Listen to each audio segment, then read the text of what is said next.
Tes, oke. Hai, saya Sony, tuan rumah dari STCloud. Dan pada kesempatan kali ini gue akan share tentang bagaimana cara mengatasi critical error di website WordPress kalian. Nah, critical error di website WordPress kalian ini disebabkan biasanya ada dua ya. Nah, kita akan masuk ke yang dua ini ya. Yang pertama itu adalah plugin atau theme yang penginstalannya salah. Bisa jadi itu karena Wi-Fi kalian yang kurang stabil ataupun internet kalian yang kurang stabil, entah itu kalian pakai paket data atau yang lainnya ya.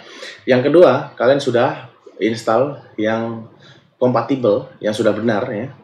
Internet sudah lancar, penginstalan sudah berhasil. Misal di sini kita contohkan ya, kita pakai theme Astra ya, theme Astra diinstal nggak ada apa-apa, tapi ketika diinstal di Astra Pro ya, kita update nih ya si theme-nya, dia malah critical error. Dan ketika kita masuk ke appearance lalu customize, ini nggak ada tampil apapun, hanya ada alert critical error. Nah, padahal penginstalan sudah benar. Bagaimana cara mengatasinya?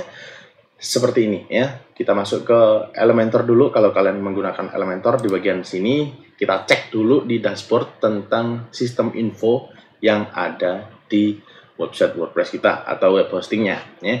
Di sini untuk servernya kita pakai si Linux, Apache. Nah, kita perhatikan di bagian sini nih ya, memory limit. Di bagian memory limit ini ya tersetting 256. Oke.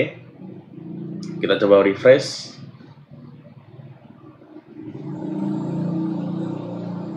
Oke, ditunggu. Nah, oke.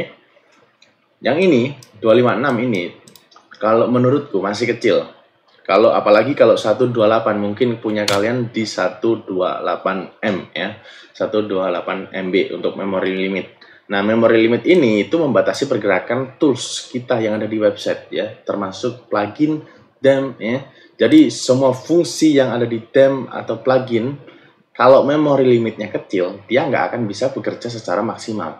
Nah, itu. Maka dari itu kita harus increase atau meningkatkan. Lewatnya mana? Lewat cPanel gitu ya. Di bagian cPanel sini kalian search ya PHP aja.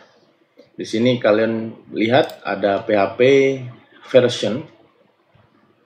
Oke, nah ini kita masuk ke PHP Selector. Di sini adalah dashboard untuk mengganti versi dari PHP. Oke, di sini gua pakai PHP versi 8.3 ya, karena di web hosting gua itu pakainya di 8.3. Kita masuk ke sini ya, untuk maksimal eksekusi time ya. Kalau kita mengupload sebuah plugin atau tema, dia akan dibatasi juga selama 30 detik. Dan kita harus increase ini juga, biar nanti ketika kita upload sebuah plugin atau theme dengan koneksi internet yang kurang stabil, dia akan membutuhkan waktu yang lebih lama biar nggak error. Oke, ya cukup ditambahkan ke 90 dan 90 aja untuk maksimal eksekusi dan input time-nya. Lalu di sini untuk memory limit yang semula 128 ini, mungkin kalian di sini ya, kita increase di 512. Ini akan lebih fleksibel dan lebih tahan terhadap critical error gitu ya teman-teman ya. Untuk post maksimum size-nya di sini gue atur di 128 karena mentoknya di sini ya.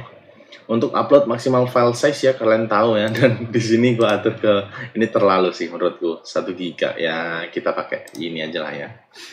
Sip. Oke. Seperti ini settingannya ya. Untuk PHP optionnya.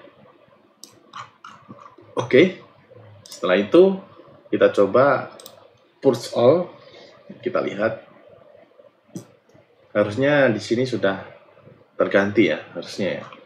Tapi ini mungkin delay, jadi itu saja tutorial pada kesempatan kali ini. Intinya kalau si panel sudah di set ke sini, diaktifkan ke sini, dia otomatis ini akan mengikuti, walaupun ya tidak langsung keluar hasilnya. Menunggu masa propagasi kalau istilahnya gitu.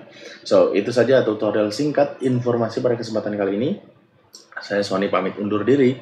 Kalau kalian mau bikin website tapi nggak punya waktu, kalian bisa kunjungi stcloud.com biar kami bantu. Semua informasi telah gua sertakan di deskripsi. Sekali lagi, saya Sony pamit undur diri. Bye-bye semuanya. Ciao, brother.